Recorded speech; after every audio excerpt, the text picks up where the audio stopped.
trip to the pet store with my friend Elon Musk. Because Elon Musk, when I think of an evolved human, I'm not going to say the rest because it might get me some hate. Is he evolved? I don't know. We'll talk about it, right? But let's take a look at evolutionary species when we go to this pet store. And what we're going to do here is while we walk into this imaginary pet store, in our mind's eye, we're going to ask the question, what does it mean to be evolved? What does it mean to be transformed? Because they're one and the same. Transformation by its very nature, evolution by its very nature, is actually access to another dimension, one that we can't perceive. So humans don't do a really good job predicting what things might look like tomorrow.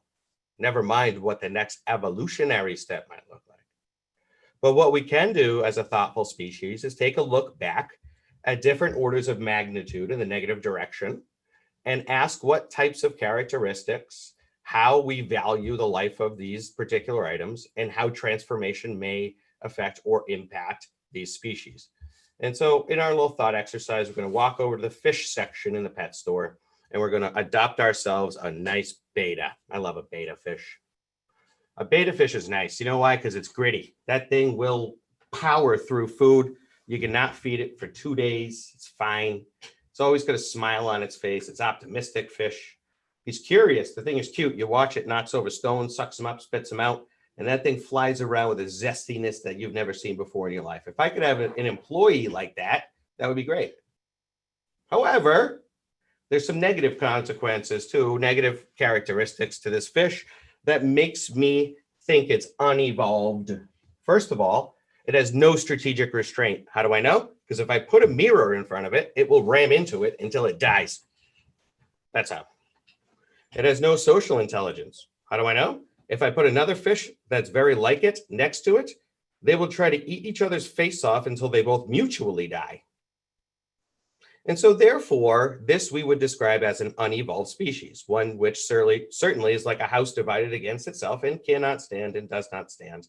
And so from a value perception, we treat the end of life of our adopted fish by committing it to the sea. We've made the previous assumption that a kitty cat's a little bit more evolved than a cat. In fact, they have much more or many more characteristics like grittiness and optimism and curiosity and zest. A cat has a little bit more strategic restraint than a fish anyway, won't eat itself to death. It's socially intelligent in a way where it appears aloof, but I don't know. The cat is a manipulative captive, isn't it? Like that's more evolved than the fish. The negative characteristics of cats is that they really lack self-awareness and reason, right? As humans, we also personify a bunch of other characteristics that are negative on cats, such as their insatiable appetite for lasagna, as evidenced by Garfield, but that is for a different day. Nevertheless, as species evolve, these negative characteristics that are important to individuals but not espoused to corporations have a special place in evolution, in that when humans observe it from outside themselves, they know it is evolved. So let's now take a look at something a little bit smarter than a cat, Elon Musk. Elon Musk, or any individual human, for example, I just use him as an example because it was the first result when I searched human on Google, which is ironic. I would describe human characteristics as gritty, optimistic, curious, zest, right? Have zest, and they're socially intelligent. The only argument I would make against humans from a species standpoint on this list of values is that the ability to have some strategic restraint, to be thoughtful, is difficult. And that's the same shortcoming as the fish. And the value that we give to the human life is evidenced by the end of life of people, which is nurturing, spreading of love, sharing of grief, and celebration. And so as we move through this evolutionary process, we can really start to see that these 7 values, which are important to individuals, but not talked about by corporate, are actually observed as transformation. And so therefore, these taboo set of items, which have been untouchable in corporate, is the opportunity zone by which we evolve. And so let's talk a little bit about what that might look like, because the question of do companies have souls is fiercely interesting. In fact, if you look back at this question was asked first by Henry Ford. And if you read about Henry Ford, it's an ironic question that he had. Do companies have souls? Because if you know about Henry Ford, his life, his beliefs, and his political affiliations, which I won't get to in detail here, if the answer was yes, companies have souls, I'm not sure where Ford would be. But I could tell you where Ford is today. Is that Mark Fields, who's the former CEO, and you can go and look at the current chairman, and he says something very similar. A business that doesn't earn anything is a bad business. He made a commitment to donate a little bit, and the company behaves ethically. The link to the article for both Henry Ford and Mark Fields is here. And I thought to do some investigative research and just validate for myself that this is a value that they say, do they espouse it? And so if you look at charitable contributions for Ford in 2019, and you take a look at breaking that down on an adjusted EBIT level, it would be the equivalent individual charitable contribution at or about $800 a year. In other words, 67.8 million is to Ford, like $1,000 a year is out of my pocket to help my community. That seems fair. That seems like a fair number. So I would say there's hope. There's hope here. However, when I talk about transformation and I talk about transformative ideas, the leap to go from fish to cat is a multiplier on this number at 10,000%. Because when the values of the individual and corporations align, the availability to giving back is exactly 98.94%.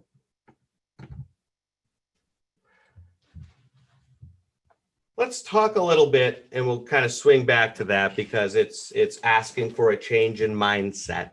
But let's bring this back a little bit to ground level here, because we've talked about our trip to the pet store with Elon Musk, right? About evolution. We talk about business transformation being much in the same. We talk about, can a company have a soul? Where's the empirical evidence of that? Now let's talk about how people's values and business values or business expectations are shifting, and how individual values and expectations are shifting as we move through civil unrest and COVID-19. The McKinsey poll back in 2018 goes out and does research into the biggest businesses and most profitable businesses in the world and asks what the priorities are at the C-suite level in the organization. Previously to the issues that we've had, it's about personalization, product and customer focus, automation and logistics in that order. If you ask the individual, and this is information that's collected and validated and peer reviewed, then they would say the economy and opportunity is my most important concern, right? Before growing myself, maybe taking some new classes and doing some yoga. I want to get my life in order. I want to have more friends, and I want to go to the grocery market and have 7 choices when I want to buy cranberry sauce. Now, after the crisis, what we're seeing emerge is a significant shifting and shuffling of the post-crisis priorities. Businesses today are pursuing automation tools. Why? Because the availability of human resources are less predictable. Might as well stick robots in there. The security and protection of data is becoming much more important to businesses. Why? To mitigate risk. Modernization of infrastructure, customer focus, and finally, internal customer experience. I would argue that that is a more evolved list of items for the business to pursue. The individual is focusing on their personal safety, is developing new desires to become connected, They're enjoying the return to classical pleasures like Twister, but that hurts if you're over 40. They're talking about and practicing more personal responsibility, more self-control, and even in the worst times, the optimism scales are moving upward. The individual is a hopeful individual. And so if this is the value shift, and we know the core values, then perhaps some practical ground level ways for corporations to start to place these strategies into tactics is, number one, to consider these ideas of evolution and of people and of individuals and of an entirely different structure, like an egg. Ideas are like eggs. You need to sit on them and incubate them for a while. However, I think no one will argue with the fact that as leaders of the industry, we have a responsibility to provide a safe workplace, to make sure that the supply chain is consistent, to ensure our internal, external stakeholders are engaged and contributing, that we are financially aware so we can provide the infrastructure for capital investment and development, and that we can integrate our stores of data and our stores of intelligence so that we can honor truth. Because I think if we take a look at what's happening today, there's a war on truth unlike I've seen before. The very data that before would be accepted as truth is now challenged, and it's challenged based on a narrative. Further, it's challenged based on a narrative that cannot always be validated, but is still widely believed. What we're talking about in terms of incorporating human values into business puts the soul in the business. But we've been here before. We've been here quite a bit. Back, we used to call business transformation, business reinvention, digital transformation. We used to call it all ERP, right? Because back in the day, when we were talking about business transformation, there was a group of folks running around saying, hey, let's all join hands and sing Kumbaya. That's how it was put to me when I when I experienced it. But we've been here before, so we've learned some certain things that are important as we begin to develop these ideas of honoring personal values and what that looks like in your particular organization. We do so with the belief and the intention that we're building something that's going to be self-sustaining and that will take these piles of resources, which are brokered and maintained, and put them to their highest and best use. So it's important for organizations to start with clarity. The links here, you can select, the quotes are relevant. The fact is that ambiguity is a tool that organizations use. And ambiguity is used because people think it will give them the maximum amount of flexibility. Unfortunately, there's a cost to that flexibility, and it's orders of magnitudes multiplied through the project lifecycle, regardless of ERP, regardless of digital transformation, regardless of value assessment and adjustment. The second thing that's been learned by the industry is that an investment in the quality of the team members for a cultural, business, or digital transformation is required. There's thousands and thousands of decisions that need to be made. That's why the decision-making piece, the change management piece, the enablement of moving a vision forward needs to be and should be shared. Traditionally in business approaches, we see the corporate values which are given to the employees for them to pound into their life. What I'm proposing is that the members of the team might identify some values that are going to be able to help broker a conversation. Multi-channel communication is something that is a deal breaker in the ERP space back in the day, and is something that is so critically important in any large enterprise-based project today. Thankfully, we have a number of more resources to do so. And finally, the fourth major piece of learning that really has happened if we look backwards, is about hygiene, data hygienics, and also process hygienics. And I would argue that one of the items in the hygiene space is not only the analysis, selection, cleansing, and fixing of data. Hygiene is how well the CEO and every managing director and every supervisor and every employee lives the values of the organization every day. That's hygiene in the sense that it's cleanliness. And to me, the continuity of a business is hygienic. The message that should be sent from one end of the company and come out the other end should be sufficiently clear, should be thoughtful, and the team who's implemented should do so in an honorable way. The process by which multi-channel and enforced in a way where hygiene is a consideration.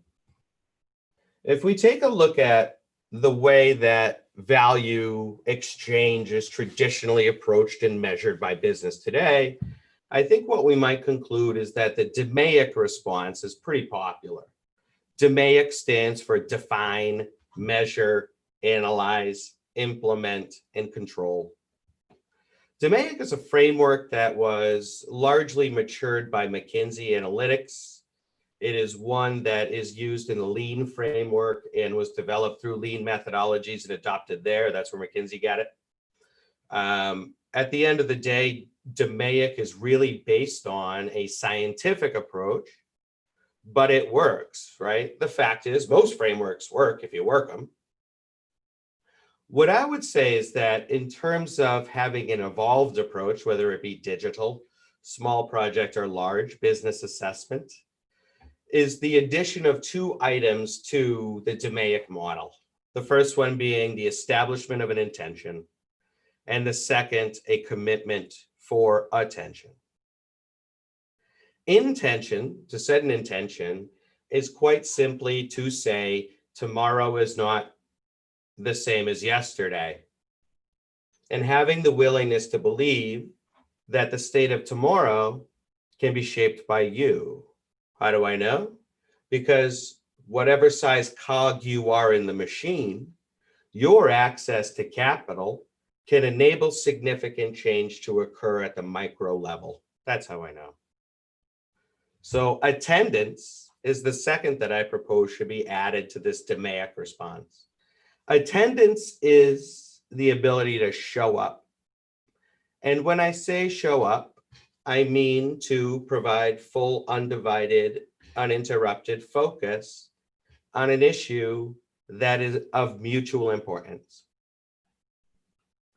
If those things were threaded into our value streams, if these things were discussed with employees, imagine, right? Hey, Carol, the time for your review. I don't think you're spending enough time at the library. If those things were, right, I don't think you're spending enough time helping your community. But I don't think employees would push that away. Quite the opposite. Value positioning and value polling indicates they would embrace it. And so I included a quote here, and this quote is intended to shake you up. Don't get me wrong. It's made to shake you up in a way to get your thought bubbles moving around in your mind.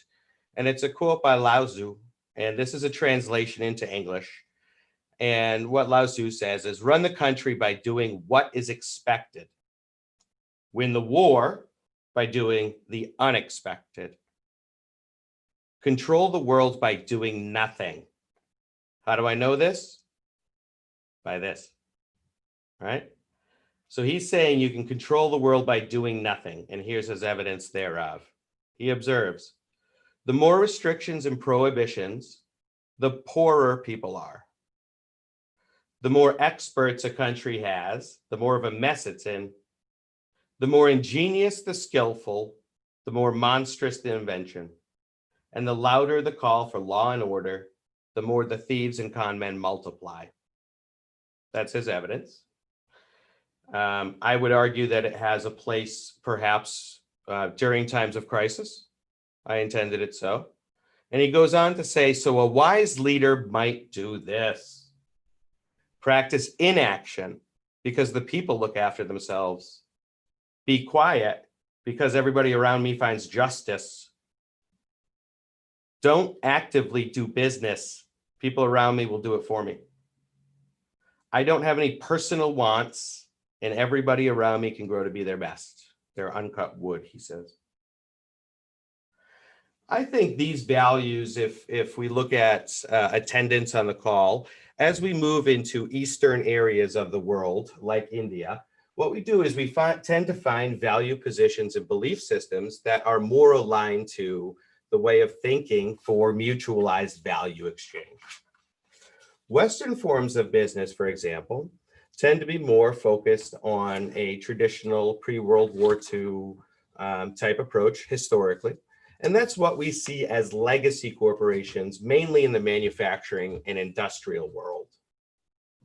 And I think that it is our obligation to go out there and ask questions of our employees in terms of what their values are, what's going on in their personal life, and to make that part of the conversation. So when we embark on digital transformation, which has been greatly expedited by COVID-19. COVID-19 is the launching point for digital transformation, has multiplied the market by 10. That is absolutely happening. You have no choice but to do it if you want to remain in business and be profitable, right? In the long term, at least in my opinion. However, this is the gap I believe that many corporations are failing to address. And we start to see the evidence of that today. So that is the end of the presentation. Thank you so much for your focus, everybody. I think I'm on target from a time perspective. And so I would just absolutely love to open up the discussion to conversation, input, thoughts. Yeah, thank you so much, Michael. And yeah, please, if you have anyone have any questions, please unmute yourself.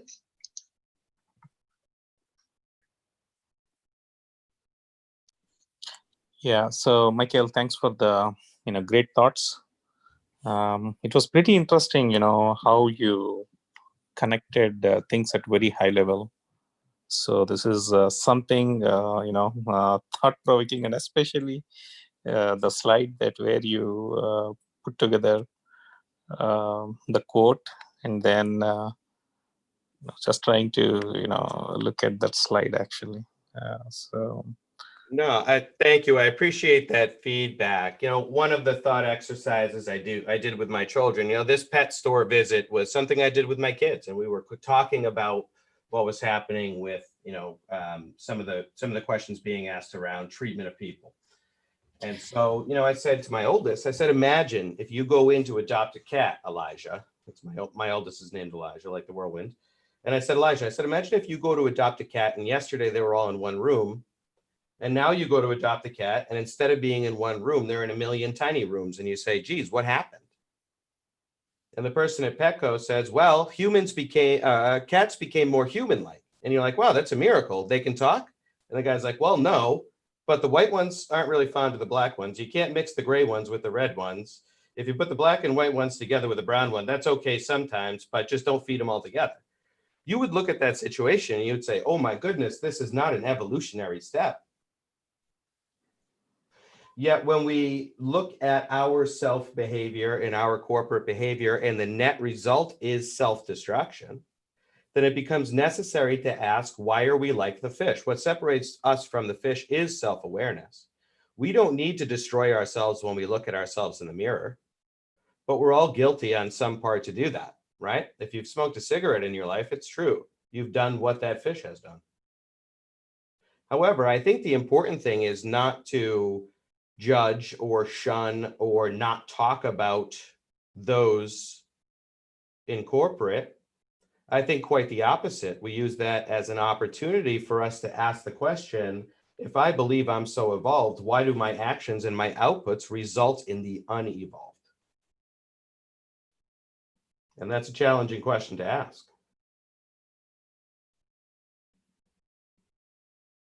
Right. And then the evolved and digital approach that you mentioned, it's really, I mean, like, setting me into more thinking. So run the country by doing what is expected and win the war by doing the unexpected, and about restrictions and prohibitions in the world. So do you agree with that slide? Which one? I'll put it back. 100%. Yeah, the evolved and digital approach. So what a wise leader might say, I practice inaction.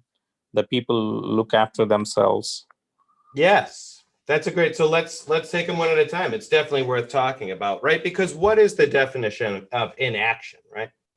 I might define inaction as emotional intelligence. In other words, if I have a problem in my life as a human, and I run to whomever it is that is my spiritual advisor. Now that could be Jack Daniels, or it could be the Satguru, or it could be whomever, someone you trust, your mother, your sister, your brother, doesn't matter. But if you go to a wise person who's given you good counsel and you say to them, oh my goodness, I'm so charged up. This is absolutely crazy. What's going on? I don't know what to do. They'll say, first, do nothing. Be quiet, sit down, think about it. That's the type of inaction that's required for a wise leader, is the type of inaction where they attend to and intend to really understand with silence, which is the next tenet he proposes, right? What is the appropriate action?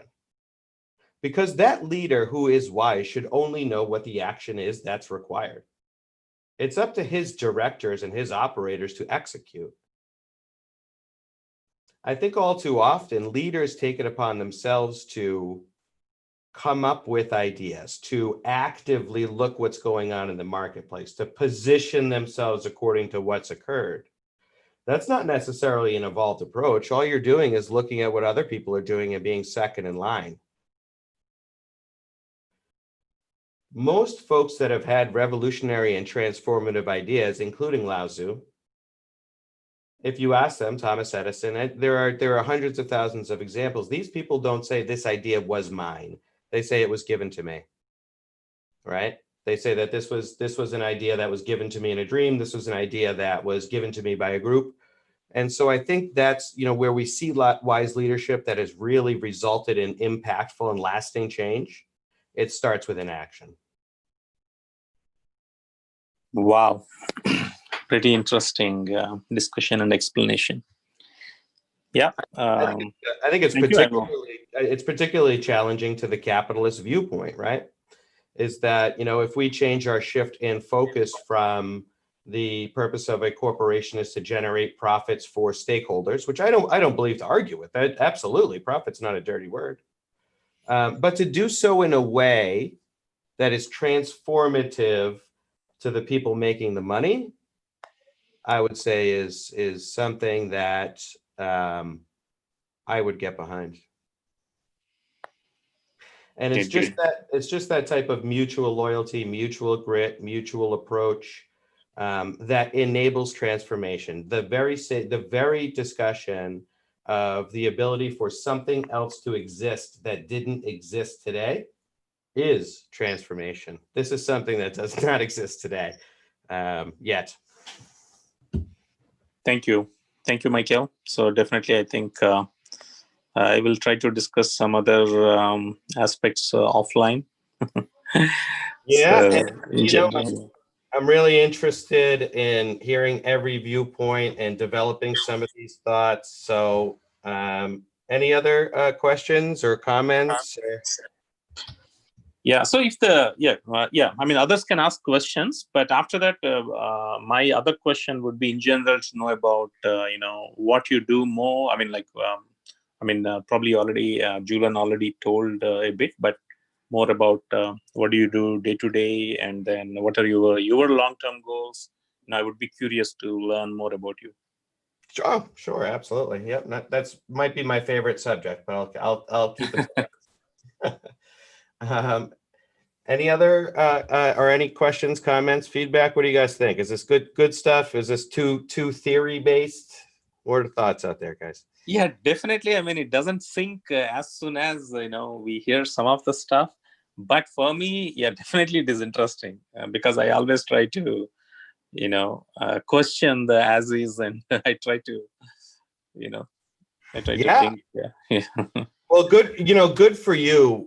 I'm glad you brought that point up and said that, because one of the ways that I really made a name for myself over the course of my project management career when I was young was there was always a person in the office who was the most awful person if you put them on a project. They complained about everything. They wanted it blue. They wanted it italicized. Move it over here. Turn it upside down. No matter what you did, that person. I found there's always a type of that person who's kind of overbearing in terms of micro control, right? Let's for the sake of our thought exercise now, let's call her Edna. And so people say, geez, we want to put Edna on the project because, she's not that busy. Well, she's not that busy because no one likes giving her stuff because she just complains all the time, right? And so you're like, oh, cool, I'll put Edna on the project. And they're like, oh, just wait, she's going to get in the way. As a project manager, I invited those people first. Why? Simply because it makes a statement. I don't know, someone who has a sustained, persistent feeling about something, where I come from, they call that passion. Just because I don't agree with what they're saying, from where I come from, I call that judgment. So why should I limit my ability to deliver success in a project based on other people's assumptions and my own judgments? That's the very nature of inaction. That takes quietude. That takes trust in people's prospering on their own, right? And when we say I have no wants, it's like people are going to look at this and go, oh my gosh, imagine developing a set of functional requirements and it's blank. Not necessarily what it means, but I don't know what the transformation looks like. So interesting. So I think it's good stuff for everybody to chew on, just so you understand a little bit about myself and my partnerships. My name is Michael Lavoie. I work through a partnership with Inspiration Digital in Carlisle, Pennsylvania. We're a full service digital consultancy helping organizations navigate through both a digital transformation process, cultural transformation, and human evolution, should you choose to go in that direction. We are a thoughtful group of folks that are brokers of the businesses that we contract with. We are stewards of our communities. We have values that are exactly the 7, which you've seen here. And we are interested in creating a partnership of like-minded businesses that all have the understanding that there's plenty to go around. All we got to do is get together, do what we're good at, grow what we're passionate at, give a little bit back, and I think that will be just fine. Yeah, sounds very interesting. Definitely, I would like to connect offline with you, and we will talk more. So yeah, Julian, please. Yeah, absolutely. Thank you so much, Michael. It was, I would say, the same things, but looking from a very different perspective. And I loved one takeaway would be ideas are like egg. You have to sit and incubate. I mean, I love that, what you said about the ideas. It's so true. We just don't give enough time and we don't sit down and think. So thank you so much, Michael. Anyone else having any question? Thank you, Pam, for being there with us. So, all right, yes, great. Well, thank you. Go ahead. Yeah, thank you once again. So we'll be again having our webinar tomorrow. It's again a very interesting topic that we'll be having. And you would be knowing about micro steps to help you reset and stress less by a doctor from UK. So having said that, Have a great evening, Michael and everybody else. And thank you so much for joining in this session of Let Us Talk It webinar. Thank you. Thank you. Thanks, Paul. Thanks, Michael.